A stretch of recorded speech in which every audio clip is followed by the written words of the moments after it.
Hi guys, over here I have a Hisense AC remote control, and in this video I'll be guiding you on how to properly reset your Hisense AC remote control and fix any problem like the remote control not working or the remote control not responding with your Hisense AC, or some buttons on the remote control are not just working. In any of this case, this tutorial will guide you on how to reset any Hisense AC remote control you have, whether it's an inverter or non-inverter AC. First things first, you have to turn off your Hisense AC. You can do that by simply pressing on the power button on the remote control if it is working, but if yours is not working, you can unplug it from the wall socket or just switch it off from the wall socket if yours actually has a switch. And once your Hisense AC is completely turned off, you want to come over to your Hisense AC remote control, turn over to the back, and then proceed to remove the batteries from the remote control. So remove the battery pack at the bottom over here, and then remove both batteries from the remote control.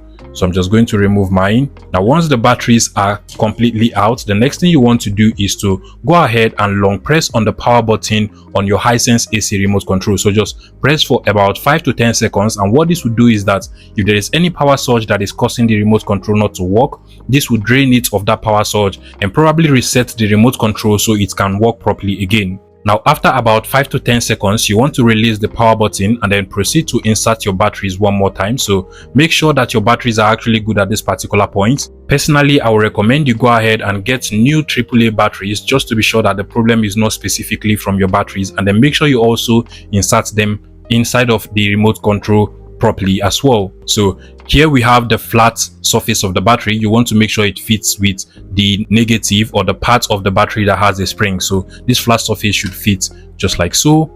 Then you want to do the same thing for this other battery as well. This is the flat surface of the battery, which is the negative part. You want to make sure it also fits that way as well. Now once you're done, you want to cover up your battery pack and then go ahead and try using your Hisense AC again by pressing on the power button and see if that works out for you. If that does not work, go ahead and remove the batteries one more time, and then you want to just proceed to continuously press on all of the buttons on your Hisense AC remote control for about a minute. This will also clear the remote control if there is actually dirt that are stopping the remote control from working or liquid inside of the remote control. After about a minute, you want to go back, insert your batteries one more time. Once you're done, you want to go ahead and cover up the battery pack and then proceed to try out your remote control again. If any of this solution does not work out for you, then please make sure you visit any Hisense store closest to you. They might be able to give you a remote control that works perfectly with your Hisense AC depending on the model you have. That will be all on this video, guys. Please let me know in the comment section if this tutorial was helpful.